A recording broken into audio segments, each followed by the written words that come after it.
Because when our people were being persecuted and being killed, the Prophet ﷺ told them, go to Abyssinia. There's a just king. Allah will put it in his heart to protect you. And the first hijrah was to Orthodox Christianity. And when Makkah sent their people to try to get the slaves repatriated, no, the king said, no, I will never do that. I'll never give them up.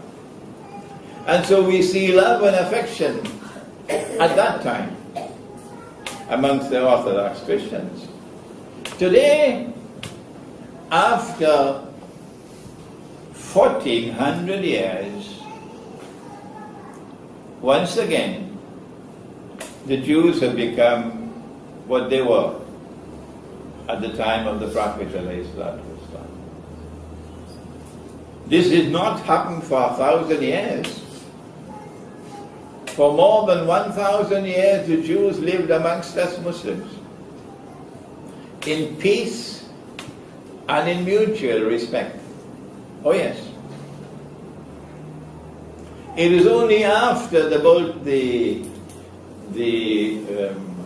Zionist movement was established in 1897, only then that we now see the Jews re-emerging to be what they were at that time, a people who have the greatest hatred and enmity and hostility for Islam. And of course, tell the schoolboy for me, Allah is not speaking about all Jews. No, there are Jews who stand up to the oppressor.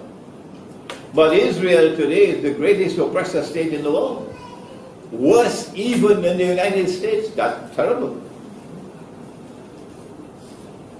And at the same time that Israel and the Jews have become the greatest oppressors, hatred and enmity for Islam at this time, so too another people who are built on shirk, they are also displaying the same hatred and enmity and hostility. Who are they? It is modern, those who control power in modern Western civilization. They're waging war on Islam and they call it war on terror. They're waging war on Islam and they call it war on terror. So at the same time that this is happening, the Quran is saying that you will find a Christian people who will now become closest in love and affection for you.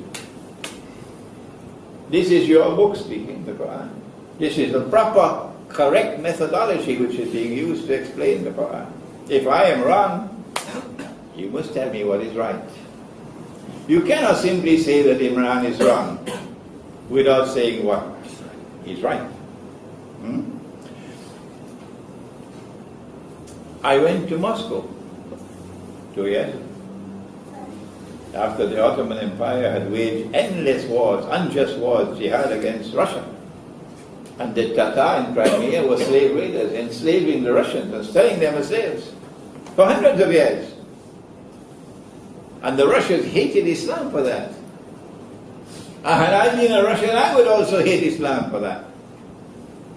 But lo and behold, when I went to Russia 2 years ago, and they knew my profile, that I denounced the Ottoman Empire for what they did. I denounced their taking the Hagia Sophia Cathedral and converting it into a masjid. I said it was disgraceful, it was shameful, it was manifestly sinful, and the news reached Russia. And so many other things I said, and they were pleased. And when I reached there, I found them to be a people showing respect for me, and more than that, showing affection for me, and showing respect for Islam. This is what I found in Russia. And 3 weeks ago, I went to the capital city of the Balkans, which is Belgrade, in Serbia. And there was hatred for Islam to such an extent because the Ottoman Empire ruled over Belgrade for 400 years. 400 years. So when the Ottomans were removed, they destroyed every masjid that there was in Belgrade and left only one masjid standing. Up to now, there's only one masjid in Belgrade. All the rest are destroyed. because of their hatred for Islam. But when they heard of my profile and what I said about the Ottoman Empire, what I said about Hagia Sophia, look at what happened when I arrived in Belgrade. About 3 weeks ago. I was invited by the Serbian Academy of Science and Arts, which is one of the very prestigious organizations in Belgrade. And they wanted me to speak on Islamic banking.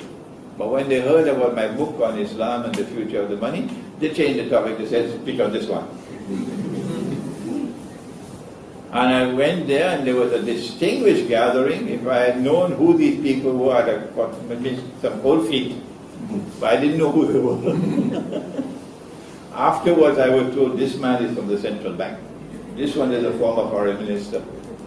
This one is an ambassador and so on.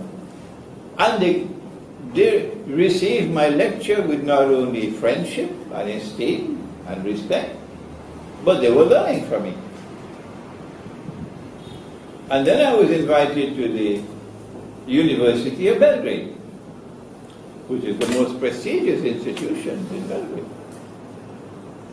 You can't go to Belgrade University to lecture on religion. No, not in the secular society. And there was I, in a gown and a hat, lecturing on Islamic eschatology, and nobody came, no policeman came to remove me. When I arrived in the auditorium of the university, I found people standing in the hallway because there was no space inside. The auditorium was packed, no space. And when I entered the auditorium for the first time in my life, it happened. Never happened before. The whole auditorium erupted in prolonged and loud applause, welcoming me. How did it happen? The first time they're seeing me. They did that because they knew about me from the internet. And they liked what they heard.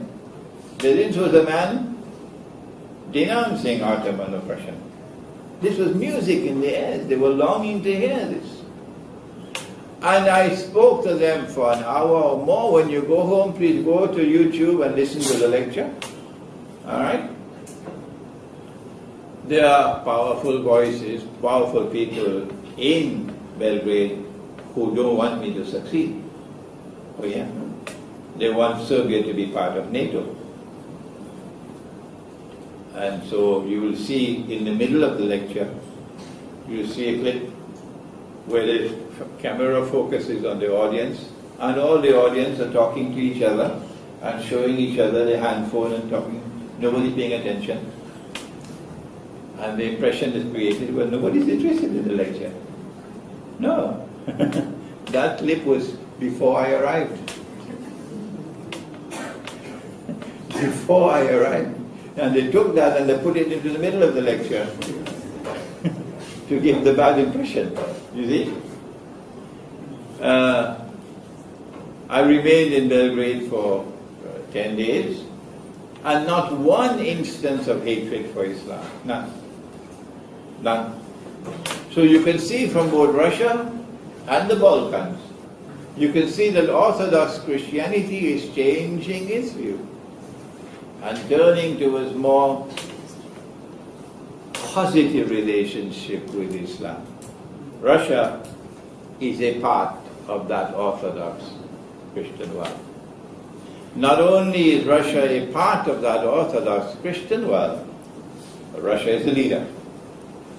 So is Russia in the Quran? The answer indirectly, yes. Russia is the leader of the Orthodox Christian world, which the Quran is saying will become closest in love and affection for you Muslims at that time when the Jews are showing the greatest hatred, which is now. Is that all there is in the Quran? No, there's more. That part of the Christian world is known in the Quran as Rome. And there's a whole surah of the Quran called Surah Rum. And the word Rome occurs in the Quran once, at the beginning. Ulifatil Rum. Rome has been defeated, Orthodox Christianity, which was the Byzantine Orthodox Christian Empire. But Allah says, وَهُمْ مِنْ بَعْدِ غَلَبِهِمْ سَيَغْلِبُونَ, that they will be successful shortly after this defeat. And on that day when they are successful, وَيَوْمَئِذٍ يَفْرَحُ الْمُؤْمِنُونَ, you Muslims are going to celebrate. When Rome is successful, you Muslims are going to celebrate. So the Quran establishes a positive relationship between Muslims and Rome. Are you going to turn to 600 years of bloody history in the Balkans to contradict the Quran? Be careful. These words are not meant for Damansara, they're meant for Bosnia and Albania and Kosovo and Macedonia and Montenegro.